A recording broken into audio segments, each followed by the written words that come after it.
Hello, my name is Tracy Jamison-Hooks, and I'm joining you from Arizona State University, where I teach and conduct research in electrical engineering within the School of Earth and Space Exploration. Today, I'll be sharing how you can get involved in the Jamison-Hooks SHEPs lab. In this photo you see here, I'm practicing capoeira. I'm playing capoeira at the capoeira spot in Washington, D.C., a space owned and operated by the inspiring Mestre Morcego, his wife, Professor Barboletta, and their talented daughter, Iansa, who may soon be an instructor herself. Through capoeira, I discovered a beautiful Afro-Brazilian art form that taught me both discipline and self-defense. So who am I? That remains something of a mystery. But for the sake of this presentation, I am a human being first and foremost.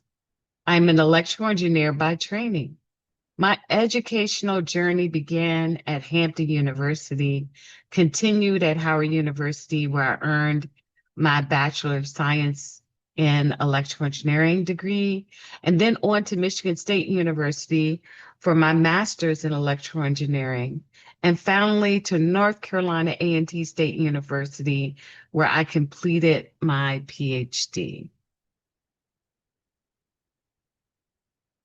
I was born to two remarkable people, Frankie Virginia Jamison and Lawrence Douglas Jamison, who first met at Hampton University. I always take time to honor them because they are the foundation of who I am today. From them, I inherited not just an education, but a deep sense of service to my community and to those who are often undeserved in this world. They've taught me to be grateful for the life I was given, never to look down on others, and to measure my worth not by titles or accomplishments, but by how I use my blessings to uplift others. These values were never spoken as direct lessons, but they were woven into my upbringing. That is the legacy I carry. Let me move this. I just realized you can't see. Okay. Here you see a photo from the day my father received his law degree from Howard University. My sister and I were toddlers then, and my brother Skylar had not yet been born. I'm sharing personal experiences here because I believe you can learn from me more effectively on remote platforms if you also know a little bit about who I am. I don't want you to mistakenly think that I'm super smart, that I've never struggled, or that things always came easily to me. The truth is they haven't, and they still don't. I continue to learn a tremendous amount from both my colleagues and my students. In the photo, you see my colleague Lynn Miles right here with his signature locks, and my former student Tyler Browning. This was taken during our first visit to Arizona State University's School of Earth and Space Exploration in Phil Moscoff's lab. Also pictured is the Xilinx RF SOC FPGA when it was first introduced. At that time, we were working on the Origin Space Telescope proposal and conducting a technology demonstration on this FPGA. Before joining ASU, I spent 20 years at NASA Goddard, and now I've begun a new chapter as an associate professor in this department.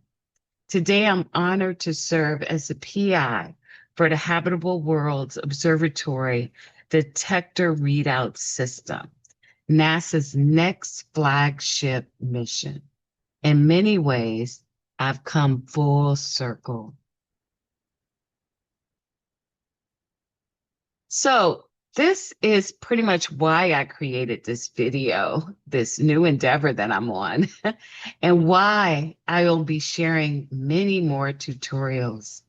Designing the next habitable worlds observatory readout system is a daunting task, especially when the expertise needed is not wildly available. My goal is to help bridge that gap by sharing knowledge, tools, and practices. But before I explain more, let's pause and look at this planet. In astrophysics, we are searching for signals from planets, stars, dust, and asteroids, analyzing them for many reasons. But one of the most profound questions we are asking is, are we alone? To explore this, we need to understand what planets and celestial bodies are made of. We capture signals from across the universe and use digital signal processing to interpret them, searching for patterns, features, and evidence that might reveal signs of life on other planets or moons. High-speed digital signal processing on FPGAs is creating a paradigm shift. When I explain it to engineers, many say, yes, yes, this is needed, but they struggle to give it a name. And yet it not only needs a name, it needs a face so that we don't misinterpret what it truly is. I first recognized it while watching one of my favorite Star Trek series, Voyager. In a transporter mishap, the fun-loving, free-spirited Neelix and the disciplined, methodical Tuvok have their patterns intertwined, and a new being, Tuvix, emerges. He is neither Neelix nor Tuvok, but a fusion of both, a Renaissance figure combining art, science, engineering, and creativity. That, to me, is what happens when science and engineering intersect at the FPGA. It's a discipline that cannot be owned by either field alone. This brilliance is not new. It appears in fleeting moments throughout history, yet too often it vanishes, leaving behind the hollow phrase, science, engineering, collaboration. I mention FPGAs quite a bit, and for good reason. They can be thought of as real-time, highly parallelized computers.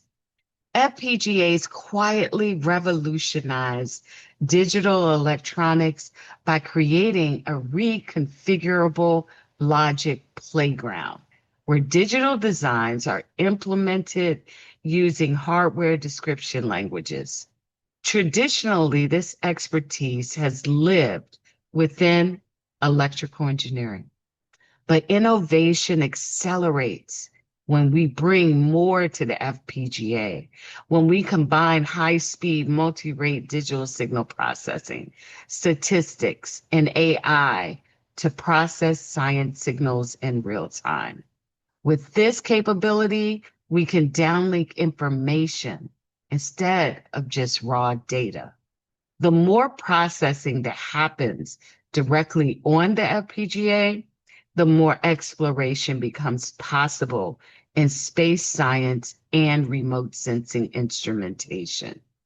At the heart of the Habitable Worlds Observatory readout system is exactly this, high-speed multi-rate DSP on FPGA. Yet, here lies the challenge. This expertise is rare, and it's not being developed in a comprehensive way within today's engineering programs. That's why we need both a face and a name for this discipline. I call it the Science Hardware Engineering Platform Specialist. The FPGA is the platform, science and engineers are the players, and habitable worlds is one of many of the motivators.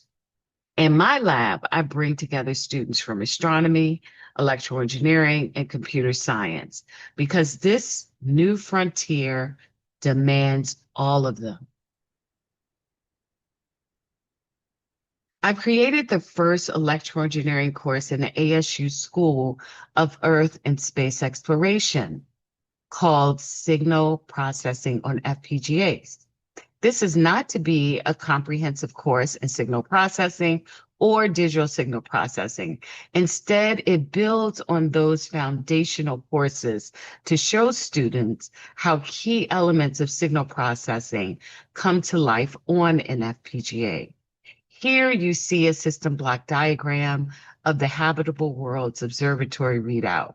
In my class, students read research papers on exoplanets and detector technologies so they can fully understand the signal processing algorithms implemented on an FPGA that capture the measurement. The central lesson is this: the detector drives the algorithm. There is no creating an algorithm in isolation without first understanding the measurement. The first algorithm my students developed was the polyphase filter bank. This slide illustrates the methodical approach they followed to successfully design and test a filter bank on hardware. They began by developing a frequency plan in MATLAB to model the algorithm.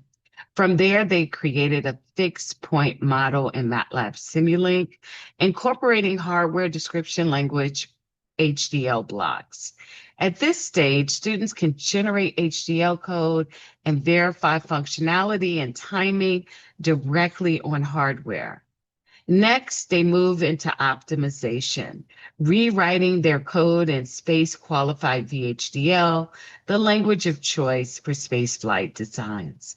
This step-by-step development process ensures a deep understanding of how to implement a science measurement in hardware while engaging a broad spectrum of skills. The approach has been highly successful. Scientists and engineers are engaged at every level of the design process without barriers. My philosophy speaks for itself. To fully prepare you for industry and or academic success is to address your entire being. Finding your school-work-life balance is key so that you can thrive in your life while maintaining a stress-free inner world.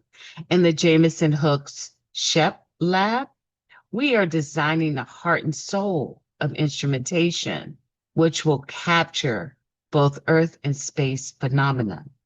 You will be designing instrumentation and informing the world of new discoveries. Developing expertise in industry standard tools is essential. For this, we need a steady hand, a clear mind, and a team-oriented spirit. Now for the fun part. How can you virtually join this paradigm shift? So first, you need to download, okay, I don't know if you can see that. You need to download MATLAB and MATLAB Simulink. MATLAB will, once you download MATLAB, you'll have everything you need. You need to include all of these toolboxes during your download. So you can pause this video to make sure you grab them all. So in a case, if I ever share my GitHub repository with you, you'll need to have the same version of MATLAB that I'm using for everything to run smoothly. Okay.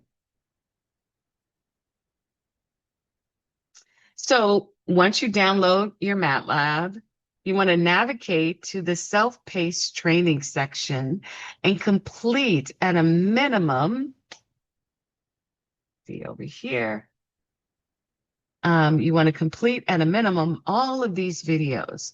The more you do beyond these videos, the better.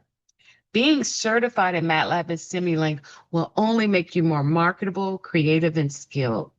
MATLAB offers excellent self-paced and instructor-led training opportunities, and I highly encourage you to take full advantage of them.